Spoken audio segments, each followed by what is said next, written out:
What would you say are the strengths of the front cover? I think the main image gives it a very R&B kind of look. So it's attracting to the audience, and when they look at it, they straight away they're able to tell that's an R&B magazine because of the hand symbols that Francis in the main story is doing. I like the focus on the Made You Look chain, which links well with Been Turning Heads since 11, which is also your main story, so that works well. I also like the colours you've used. Purple and blue together works really well, and it's also like a bright colour, so it's eye-catching to the audience. You've also got consistency with his name, so that works well. And I like the stories that you've used as like cover stories for the sites. This is because like stars like Eminem, Ed Sheeran, and Coldplay and Drake and stuff, they're all like up-to-date artists, and I think it's good for your target audience because it's younger people. They'll be like it will be appealing to them, so they'll want to read your magazine because of the artist that's featured in it. And I also like the puff you've used. So because you've used a puff, I think people will be more likely to want to read your magazine even more. For example, it says here, new album for free, so people will want to buy this magazine, which is only £1.79, just to get that free CD, which is like a good way of selling your magazine to a wider audience. What are the weaknesses of the front cover, and can you suggest any improvements? I think overall this magazine is really like appealing to its own target audience, but if I'd had to suggest a weakness, I'd say it would be the masthead. I think it's quite small, and I don't really like the arch thing on the top for the slogan. For the improvements, I'd suggest maybe making it a bit bigger, and most R&B magazines don't really have slogans because they're popular itself, so I don't think having that's necessary, and that would pretty much be it. What would you say are the strengths of the contents page? I think the thing I like most about it is that it looks like a contents page. So I like how you've used, your stories. You've used separators to help it look more organised, and also you've got like different font sizes for the titles, and then you've got a bit more information about what the story is about. So it gives audiences a chance to see what they want to read by reading a bit more about it. I also like the way you used contents in like big block letters, so it's like eye-catching straight away to the audience. And I like the way the white contrasts with the purple as well. Again, you've used consistency with the purple, so you've got the same colours used in your front cover, and you've used the same colours in your contents page, so that's good. And I like the main image that you've used and how that works. How you've got Francis as your story, so it's good to have him as your contents page and then your main story as well. What are the weaknesses of the contents page, and can you suggest any improvements?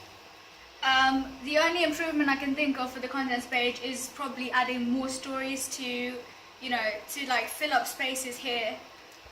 Maybe add a bit more separators to fill up the space a bit more. Do you think the editor's letter or the editorial creates a personal relationship with the audience?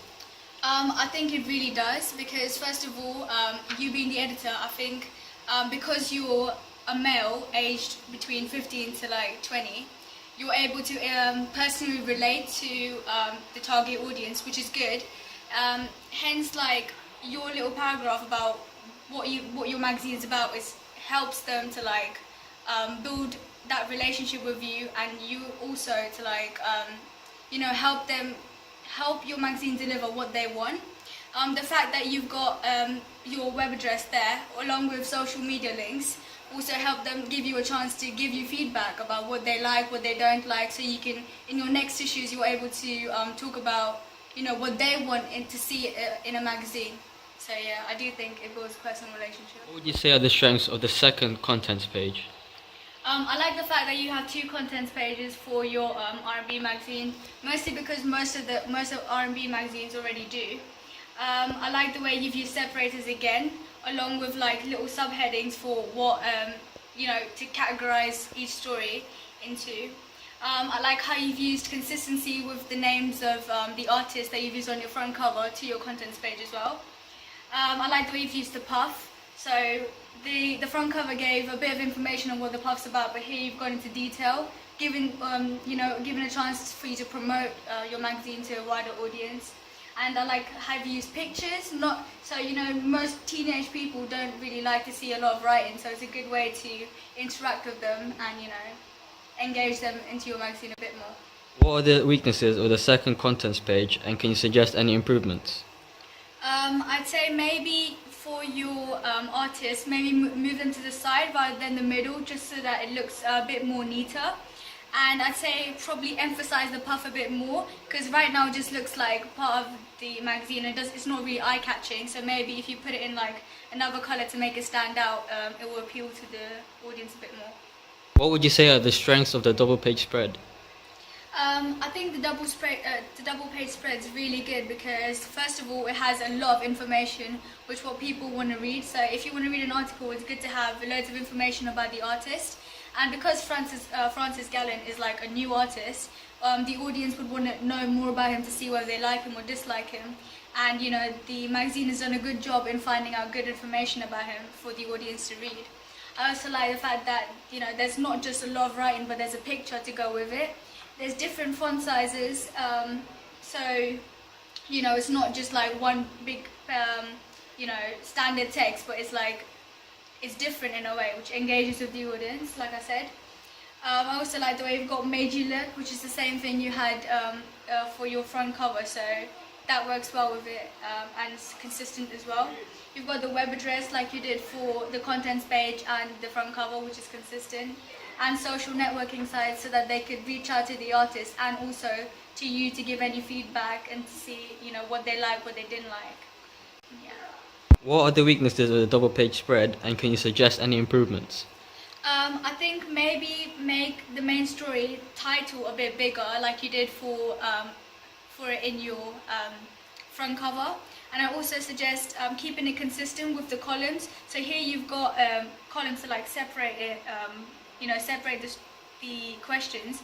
I'd suggest making these two stories as well into columns rather than having them longer and then the rest of it, straight. Overall, would you be interested in buying my magazine? I think despite the target audience being 15 to 20-year-old males, being a female, I think I would buy your magazine. I think the way you've laid it out and the colours and the text that you've used and the images, I think I'd be interested in reading more about the main artist and just finding out more. So despite me not being one of the main target audiences, I'd still buy your magazine.